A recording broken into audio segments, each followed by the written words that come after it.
Edukasi Saham Indonesia. Perkenalkan, saya Coach Lutfia. Hari ini kita akan membahas tentang emiten berkode PGAS atau PT Perusahaan Gas Negara. Baik, sebelum mulai kita akan mereview sedikit ya tentang perusahaan gas negara ini perusahaan yang seperti apa. PT Perusahaan Gas Negara itu adalah perusahaan subsektor pertambangan di bidang gas yang fokus untuk memproduksi LNG atau liquid natural gas. Nah, fungsinya apa sih liquid natural gas ini? Liquid natural gas ini nanti akan digunakan untuk proses produksi di industri-industri besar di Indonesia maupun di luar negeri, dan juga bisa digunakan di rumah tangga. Ini seperti memakai gas pada umumnya, tapi kita tidak menggunakan tabung seperti itu. Kemudian PT Perusahaan Gas Negara merupakan anak perusahaan dari Pertamina yang diakuisisi pada tahun 2018. Nah, kalau kita lihat di 2018 dan 2017, 16, 15, 14 sangat nampak ya perbedaan di sisi teknikalnya. Nah, kalau kita melihat chartnya, terjadi penurunan yang lumayan tajam di bulan April hingga bulan Juli. Ini dikarenakan pada bulan April PT Pertamina sedang melakukan akuisisi PT Perusahaan Gas Negara atau PGAS. Kemudian di bulan Juli itu melakukan penyelesaian kontrak. Ini artinya perusahaan gas negara hanya membutuhkan waktu 3 bulan untuk melakukan penyelesaian semuanya, mulai dari penyesuaian laporan keuangan, di dalamnya harus menyelesaikan utang piutang, pemindahan aset, dan sebagainya. Maka dari itu, ini sangat masuk akal ketika terjadi penurunan dalam teknikalnya dan juga ditunjukkan oleh kondisi volume perdagangannya yang ikut mengecil gitu teman-teman. Di tahun 2018 untungnya ini tidak berlangsung lama ya penurunannya, karena di bulan Juli dan Agustus, setelah itu di bulan Agustus dan September itu PT Perusahaan Gas Negara melakukan penyelesaian kontrak di beberapa bloknya. Ada 2 blok yang selesai pada saat itu di Sanga-Sanga dan di Sumatera. Ini merupakan proyek yang lumayan besar, sehingga ini turut menjadi sentimen positif pada masa itu, mengejut kinerja PT Perusahaan Gas Negara juga, sehingga chartnya kita lihat lumayan meningkat. Meskipun volume perdagangan juga tidak cukup banyak. Ini menjadi sangat wajar karena sesuatu yang baru diakuisisi tidak serta-merta menunjukkan kinerjanya langsung membaik pada saat itu juga, membutuhkan proses. Nah, dari riwayat chart tahun 2018 tadi kita lihat, kita sekarang bisa melihat lagi di chart 2019. PT Perusahaan Gas Negara ini melakukan kinerja yang lebih baik lagi. Ini juga didukung oleh pemerintah kita menyambut baik adanya akuisisi PT Pertamina menjadi holding perusahaan dari PT Perusahaan Gas Negara atau PGAS. Nah, di situ bulan Januari ada keputusan Menteri ESDM melalui surat keputusan nomor 119K/10/MEM/2019 tentang penugasan kepada PT Pertamina Persero dalam penyediaan dan pendistribusian gas bumi melalui jaringan distribusi gas bumi untuk tahun 2019. Nah, ini terjadi di sebagian besar Pulau Jawa dan Sumatera. Ini fokusnya utama untuk rumah tangga. Jadi nanti bagi teman-teman yang ada di sekitar Pulau Jawa sudah merasakan penggunaan gas langsung di rumah melalui pipa, itu adalah layanan dari PT Perusahaan Gas Negara, dan masih akan terus berlanjut sampai di seluruh Pulau Jawa selesai dan Sumatera minimal. Lokasi-lokasi telah ditentukan dalam keputusan Menteri ESDM tersebut. Kemudian ini menunjukkan pergerakan yang sangat bagus di chartnya, namun tetap masih belum menimbulkan sentimen publik yang sangat baik. Jadi volume perdagangannya masih lumayan kecil. tapi cukup baik sentimennya. Namun di 2019 ini tidak ada event yang sangat menggemparkan bagi si emiten itu sendiri, hanya karena ini masih menjadi tahun-tahun pesta demokrasi di negara kita, teman-teman. Jadi chartnya ini terkesan landai-landai aja, nggak terlalu naik, nggak terlalu turun. Nah, di tahun 2019 bulan Mei itu sedang mengalami penurunan sedikit. Itu karena ada proses pengumuman pemilu pada saat itu, dan kita tahu sendiri di seluruh dunia, tidak hanya di Indonesia, kondisi politik dan ekonomi itu juga berpengaruh terhadap sentimen dan kepercayaan pasar, karena hal itu terkait dengan bagaimana fokus pemerintah selanjutnya untuk melanjutkan program-program yang sudah ada. Nah, kemudian di bulan Oktober ke November itu chartnya terlihat menurun. Chart November sama chart bulan Oktober dan November itu terlihat menurun karena di sini ada proses pelantikan presiden, sehingga semua pelaku pasar, baik kita retail maupun industri besar, itu juga melakukan wait and see. Kita akan melihat kebijakan selanjutnya yang dilakukan oleh pemerintah. Ini terkait dengan keberlanjutan program, karena di 2018 barusan diakuisisi Pertamina, di awal 2019 barusan diberikan surat keputusan menteri, kemudian di 2019 terjadi pemilihan presiden, dan di akhir 2019 terjadi pelantikan presiden. Kemanakah arah kebijakannya? Nah, ini akan kita tunggu setelah presiden dan jajaran menteri dengan presiden, jajaran menteri, dan kabinetnya merumuskan RPJMN. Di sini akan kita bisa lihat fokus pengembangan ekonomi dari pemerintah kita 5 tahun ke depan akan menuju ke arah mana, dan sektor mana yang akan diuntungkan. Demikian.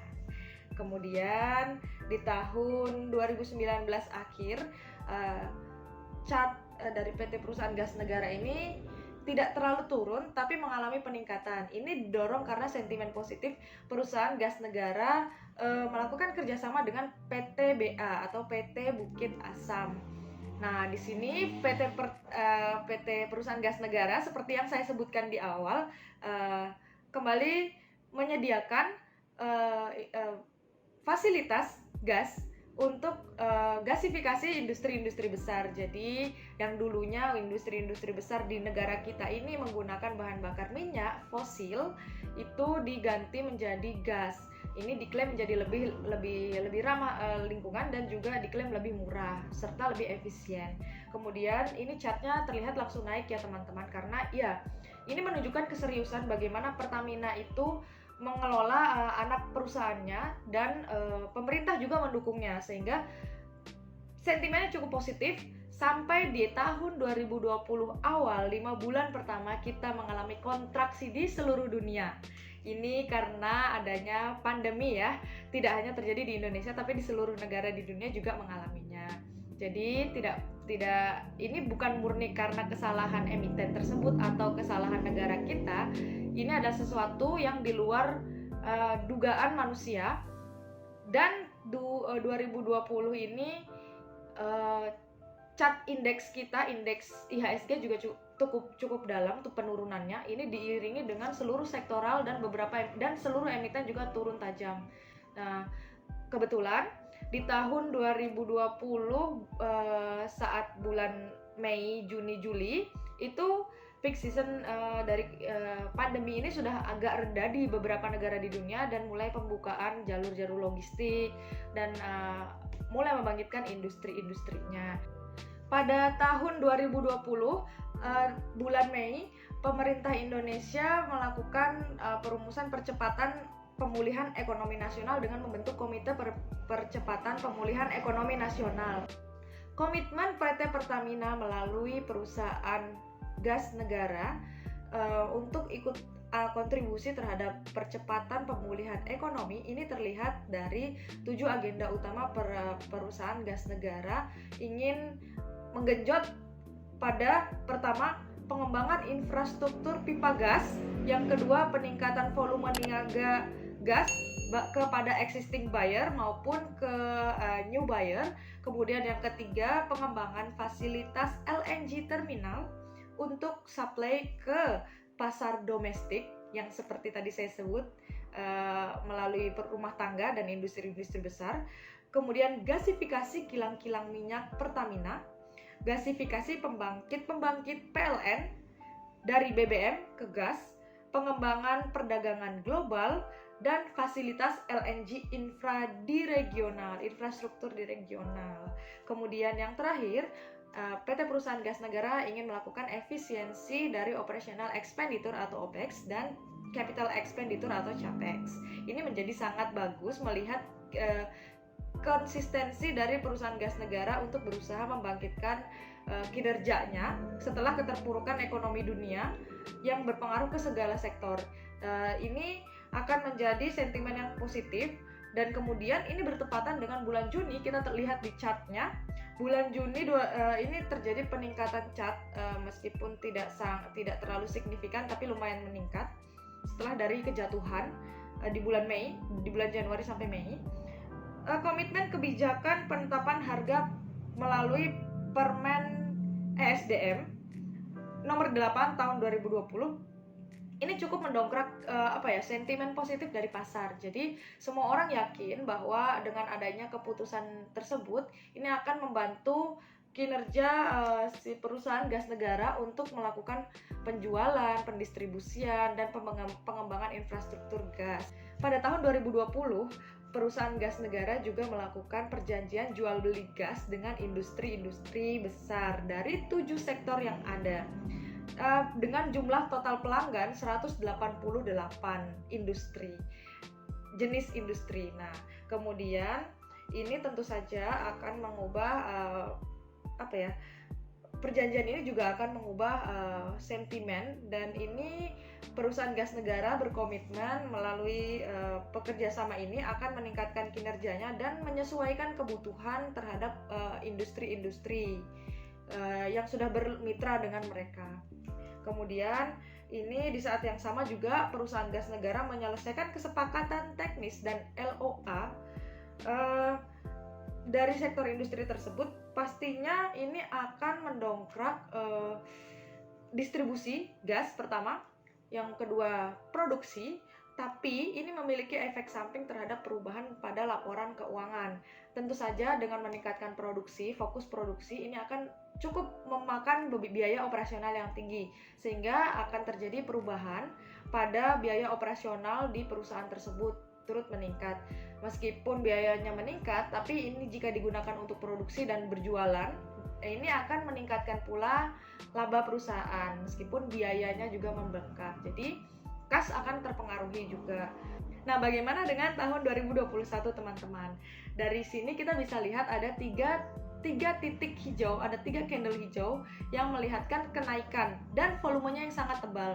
Ini berarti mengindikasikan ada kepercayaan publik terhadap kinerja Pertamina dan perusahaan gas negara untuk meningkatkan industrinya, dan ini akan menjadi dorongan bagi perusahaan tersebut untuk menguasai pasar dan meningkatkan distribusinya.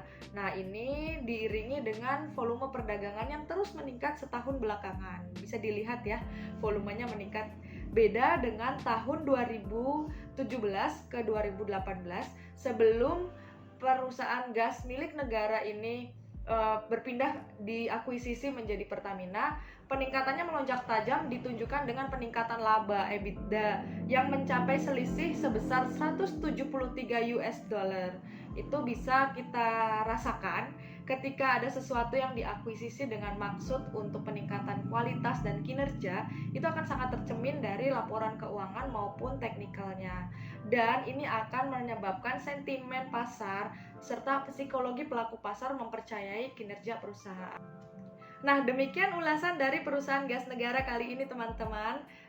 Sekali lagi yang saya sampaikan tadi adalah dengan asumsi makro ceteris paribus, yaitu kondisi lain tetap. Kita asumsikan semuanya berjalan lancar, semuanya sesuai dengan RPJMN, arah pembangunan nasional jangka menengah dari pemerintah untuk menggenjot sektor-sektor di bidang migas itu benar-benar terlaksana dan tanpa halangan, ini akan menjadi sangat bagus untuk sektor-sektor tersebut beserta industri-industri di dalamnya. Kondisi bukan Cateris Paribus itu terjadi seperti apa sih? Seperti tahun 2020. Seperti yang saya sebutkan tadi, chartnya turun dalam bukan karena kesalahan dari negara kita maupun dari perusahaan tersebut. Ini murni karena kondisi di luar kebiasaan yang kita alami sehari-hari, yaitu pandemi. Sehingga siapa yang menyangka ternyata efek pandemi ini sangat mengguncang, membuat ekonomi shock di seluruh negara di dunia ini. Maka sekali lagi, ini adalah asumsi Cateris Paribus. Untuk selengkapnya, kalian bisa terus ikuti channel Pusat Studi Edukasi Saham Indonesia di YouTube dan di Instagram dan di Facebook. Jangan lupa like, pencet tombol notif, dan subscribe serta share link ini untuk kita belajar bersama. Salam hangat dari Pusat Edukasi Saham Indonesia. Bye-bye.